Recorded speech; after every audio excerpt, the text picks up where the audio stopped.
All right, hi everybody. This is the lecture called The Landscape of Destruction, the End of Civil War, 1865. It's basically built around a PowerPoint lecture I do in my classroom, History 311. I've adapted it here as a video for the online version. So what we'll do is part one of this lecture now, and you are welcome to follow along, of course, and listen and look at the images and take notes. And then what I will do is also post the regular PowerPoint version of the lecture so you can go back later and look at it yourself without the video and audio, etc. So we'll go ahead and get started here with the aftermath of war. Keep in mind that History 311 picks up the story of American history basically at the end of the Civil War. And the Civil War being maybe the single most important and decisive event in American history plays prominently, of course, in what happens next and what has happened since. So, although I won't go into great depth about the causes of the war or any kind of detailed military history of the war, we'll talk about the war nonetheless and some of the basic influences that came from the war that have shaped American history. And we start with the geography of division. I'm going to assume that most of you at least have some familiarity as to how the country broke down at the time of Civil War. The Civil War from 1861 to 1865 basically divided the country between what we conventionally refer to as the North and what I'm outlining here, the South. The South, or more precisely those southern states that stretched from Virginia to Texas, Texas to Florida, renamed itself the Confederate States of America, or the Confederacy for short, while the northern tier of states from Minnesota to the Kansas territory, the Kansas and Nebraska territory, to the border states of Missouri and Kentucky, and of course the Atlantic seaboard states represented as what we usually refer to as the Union. Now, after 4 long years of war, the country bore the signs of great destruction. Not only was the Civil War the most destructive war in American history in terms of lives lost, nearly 620,000 American lives were lost in the Civil War, but so too was there tremendous damage just in terms of infrastructure, and in this case the city of Richmond, Virginia, which, as you'll see, many of the principal buildings and sort of landscape of the city was destroyed by the war. Richmond was the capital of the state of Virginia. It still is today. And here you see where Richmond is in relation to the rest of the country, and then in Virginia itself. But Richmond also became the capital of the Confederacy for most of the Civil War. What sort of city was Richmond besides being a political capital? Well, it was a city on the verge of the modern age. It was a city of about 38,000 inhabitants, the nation's 25th largest city at the time. About 23,500 or so of its residents were white. The remaining 14,000 or so were black. And of the 14,000, approximately 14,000 black residents of Richmond, about 11,739 of them were slaves. And it reminds us that slavery is an institution which had existed since the beginning of America's history, had continued on and actually grown as an institution, become more valuable economically to the workings of the South in particular, so that at the time of the Civil War, slavery was a major part of the the economic workings of essentially half the country.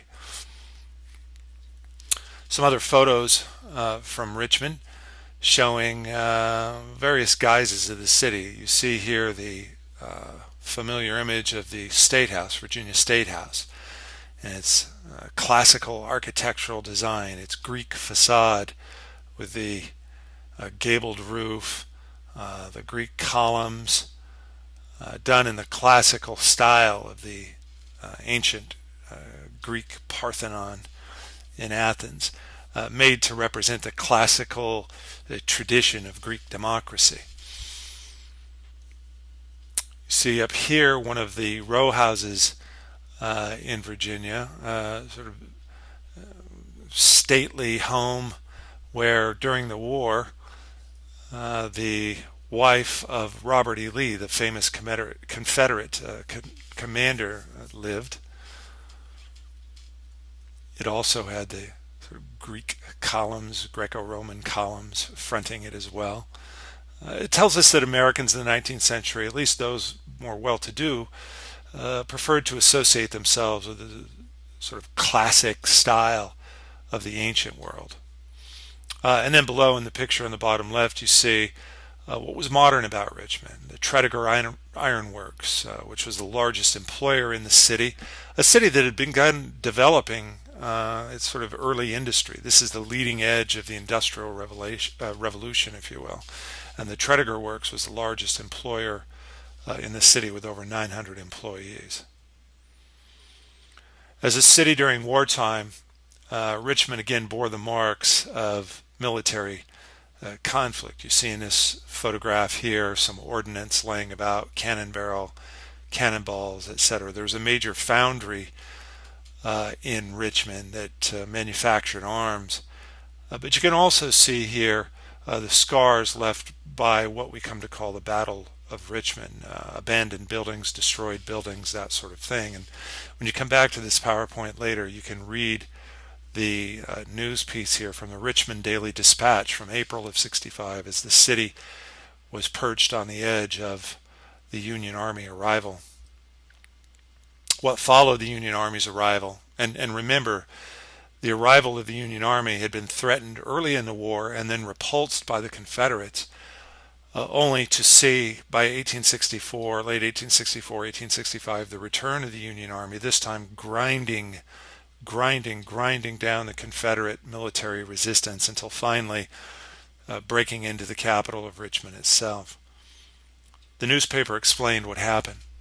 The fire in the largely abandoned city spread out of control and large parts of Richmond were destroyed, reaching to the very edge of Capitol Square, mostly unchecked. So part of what I want you to see is this haunting imagery here left over from photographs taken at the end of the war, this haunting imagery showing a landscape of destruction. What Horace Greeley referred to, and Greeley was the editor of the New York Tribune newspaper, referred to as, quote, our bleeding, bankrupt, almost dying nation. And I'll tell you why this is important. The Civil War is something that we Americans like to remember in almost sentimental and even romantic terms. There's a long tradition of seeing the war, for example, through the lens of its great battles, its many military battles, which, the names of which we still remember today: Gettysburg, Fredericksburg, Shiloh, Bull Run. These are in the sort of perpetual memory of the American public as great markers of our historical past, and the generals who led those armies, whether northern generals like Ulysses S. Grant or Tecumseh Sherman, or even southern generals, particularly southern generals like Robert E. Lee and Stonewall Jackson. These are names familiar to most Americans. But that lens of seeing the war in terms of great battles and great generals has tended to romanticize our vision of it, as if it were sort of like, a bunch of Super Bowls or, maybe World Series packed into one great event. We take sides, we do battlefield reenactments, we look for relics, musket balls and and other things that give us some tangible connection. But a lot of that came not as a result of the people living at the time, but in a generation after the war, as Americans looked for ways to reconcile the North with the South, and to bury what I think was the truly awful memory of the destruction, and help that reconciliation come forward with a more charitable, more sentimental, and even romantic view of how things were. And certainly, we see this in great motion picture blockbusters like Gone with the Wind. Well, we're going to talk more about that in some of the lectures to come, but for now, I just want you to have a context for understanding that for Americans living at the time, Americans who lived through the war, who experienced the hardships of this terrible, terrible conflict. Again, a conflict that left more Americans dead, 620,000, than any other war in our history. In fact, if you took all the soldiers killed in World War I and World War II, Americans, and added them up, it still wouldn't equal the total of the Americans who died. And keep in mind, the Americans that died in the Civil War, this was America at war with itself. These were Americans killing Americans on American battlefields. And so when Greeley said our bleeding, bankrupt, almost dying nation, there really wasn't any sentimentality, no romanticism, but just the awful recognition of what these pictures symbolize. Here you see the ruins of the state arsenal at Richmond, destroyed during the so-called Battle of Richmond, which really, truth be told, wasn't so much a battle. The Confederates, recognizing they couldn't hold the city, basically retreated and set fire to or blew up many of the principal buildings, including the state arsenal. A popular song in 1865 reminds us that it wasn't all romantic, it wasn't terribly sentimental at the time when this cruel war is over. A popular song from 1865. The Richmond Daily Dispatch gave voice to this sense. A country where the devastations of war and the exhausting exertions of defense against overwhelming odds had reduced the people nearly to famine. An especially ghostly photographic image here taken by Matthew Brady of the ruins of Richmond. Again from the Richmond Daily Dispatch, now December 1865, several months after the war had ended. These southern states have passed through an ordeal of trial and suffering, seldom the lot of a generation of people. A bitter and disastrous war. A bitter and disastrous war, said the local Richmond newspaper. See here another haunting image, the two figures in black at the base of this photograph are two women of Richmond, dressed now in their black mourning clothes. That's mourning as to mourn the dead. Their black mourning clothes as they walk past one of the scenes of destruction and rubble. While here you see a single person sitting on what looks like maybe a brick column or stump of some piece of masonry, sitting, just in the midst of the rubble and ruin of one of Richmond's principal buildings. Nothing sentimental here either about the Confederate soldiers' graves on the edge of Richmond. So many lives lost, there wasn't even time to give anything like decent burial initially. Just shallow graves marked with the most makeshift grave markers, bits of wood, plank, and that sort of thing, perhaps with names inscribed, but others probably unmarked.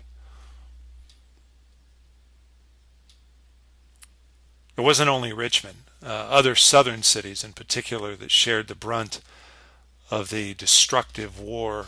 Charleston, South Carolina, 1865. The Civil War began in Charleston Harbor in the spring of 1861, 150 years ago. And I think the Union soldiers who eventually arrived in Charleston in 1865 at the end of the war were eager to make this city feel the destructive effects that the war had brought. You see the ruins of a railroad depot in Charleston. Again, a picture that reminds us of just how modern this war was in some respects. Not only was there photography then in its infancy, but photography still able to capture scenes of destruction, as we've seen here, but also showing images of, modern industry and modern transportation like the railroad depot. This was the beginning of the Industrial Revolution in America, and just as that enormous process unfolded, the power of industry was used now for the purposes of war. Ruins of Secession Hall in Charleston, the building where the men who voted for secession, remember secession was the name given to the decision to take or to declare these states no longer part of the United States.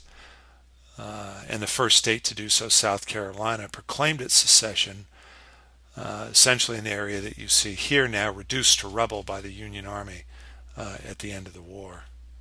One almost imagines that this gentleman right here may have been, say, a Union soldier who couldn't resist sitting sort of leisurely, laconically in the picture that showed now the destruction of, of this southern city.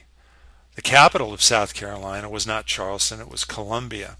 And there was a popular song at the time of the Civil War, before the Civil War, called Hail Columbia, Happy Land. And it was a jaunty, patriotic song that was familiar to most Americans at the time, not unlike maybe God Bless America would be now. But the Union troops who marched into Columbia, South Carolina, couldn't help putting a bit of a spin on that traditional anthem. They sang, Hail Columbia, Happy Land, if we don't burn you, we'll be damned. And they were good to their word. They burned and destroyed much of the city of Columbia. Again, I think reserving special bitterness for Columbia because they associated it with the beginning of the war. They blamed the city and all of South Carolina for initiating this war. It had caused so many to lose their lives. So much destruction, so much sadness that they were almost eager to pay back, if you will.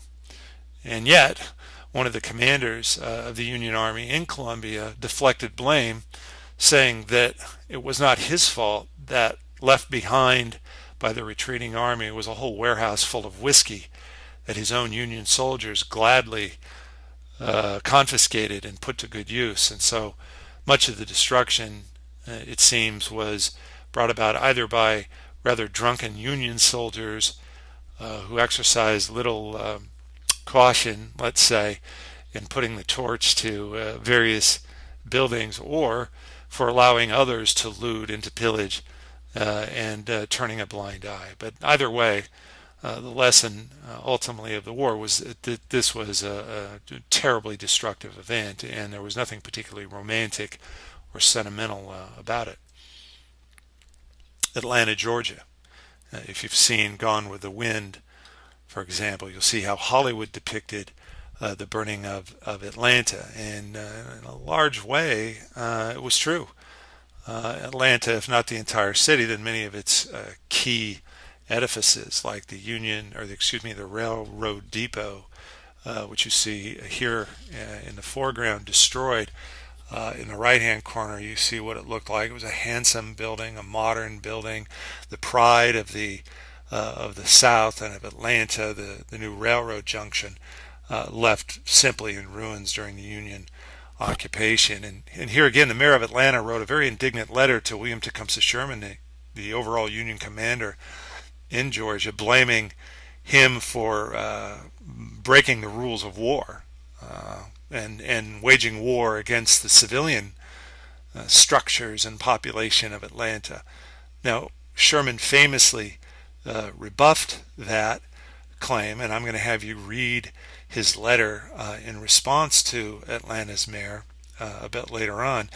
But Sherman deflected all blame, saying that the Southerners had only themselves to blame for bringing on this war, and particularly Southern civilians, who in every way supported the Confederate effort and thus deserved to feel the hard hand of war as much as the soldiers. And here we see an example of how civilians could often get in harm's way. The shell-damaged Potter House, a private residence in Atlanta, shows the signs of artillery, shrapnel, and exploding shells. And in the end, what we have is an entire landscape, really, a whole landscape littered by war. With nearly 620,000 Americans dead and untold damage to property and infrastructure and such. It's really not an exaggeration to say a whole landscape littered by war. Famously, in this picture, that sad point is brought home by the photographer Matthew Brady, whose photographers working for the Brady studio took pictures in the aftermath of many of the battles. Photography was still in a primitive state. Cameras required up to 2 to 3 minutes of exposure time, and if anything moved in the frames of these large format cameras, then the picture would be blurry or there would be nothing to see.